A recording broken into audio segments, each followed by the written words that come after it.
আওয়াজ দিচ্ছেন না কেন? আল্লাহর নাম যত করবেন, যত করে করবেন, তত মনটা কি হবে?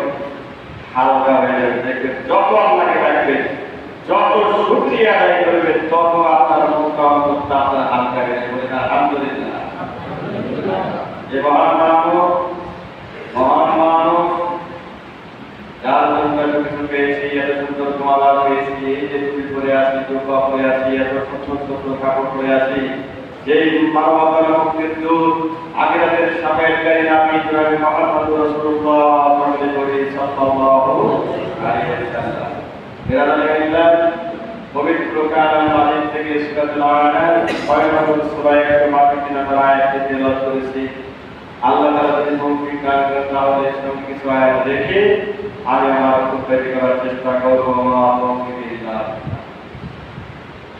আপনারা অনেকেই আমাকে চিনেন, অনেকেই জানেন এই গ্রামে অনেক বাচ্চা থেকে শুরু করে বয়োজ্যেষ্ঠ নর-নারীকে যারা দিয়েছি, মাটি দিয়েছি, কবরস্থ করেছি, তারা আজকে চলে গেছে ওই পাঁচ বাগানের ভিতরে, জঙ্গলের ভিতরে। তারা কিছু করতে পেরে আসবে না। তারা কেউ আমাদের বাপ, কেউ আমাদের দাদা, কেউ আমাদের ভাই এবং আত্মীয় স্বজন, পাড়া প্রতিবেশী।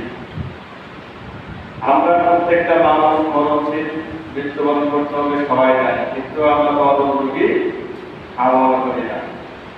সর্বোপরি আপনারা কেমন আছেন? আপনারা কেমন আছেন? আলহামদুলিল্লাহ, আমিও ভালো আছি। আমি দীর্ঘদিন প্রায় ১ বছরের কাছাকাছি আপনার বাবাকে যে প্রতিদিন আমাকে করেছি, এখন ফাঁকায় আছি।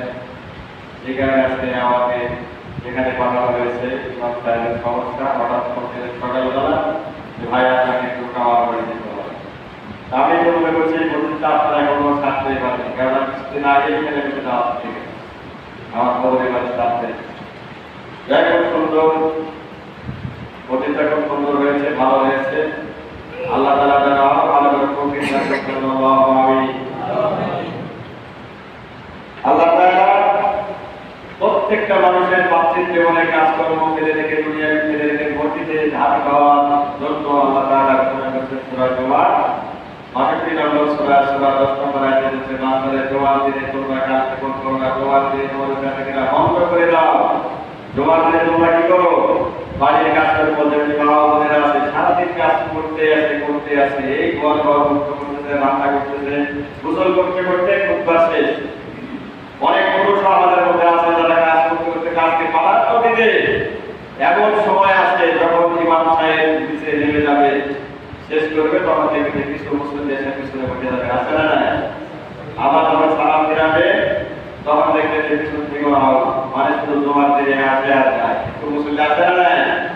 এদেরকে বলতেছে কি তোরা তো দাওয়াত চোর, পৃথিবীর মধ্যে সর্বোচ্চ বড় চোর হলো দাওয়াত চোর, যে নামাজে চুরি করে, মানে রুকু হয় না, সেজদা হয় না, টাকা মুরগির মতো মারে। আর একটু মুসলিম আছে না?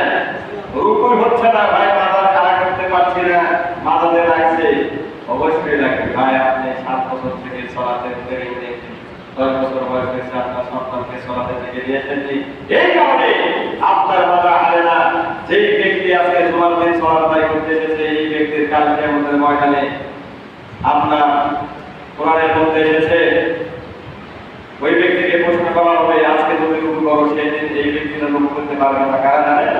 তারা শুধু আজকে জুমার দিনে আসছে, যারা ৫ ওয়াক্ত সালাত আদায় করে না, এই ব্যক্তিদের জন্য অবশ্যই কঠিন সেই দিন। বলবে তোমাদেরকে কিসে গাফেল করেছে, তোমরা কেন রুকু দিতে পারো না? বলো সেই দিন আমরা সেদিন বলবে আমরা আমাদের ইসলাম আমরা সালাত আদায় করতাম। নাউযুবিল্লাহ বলে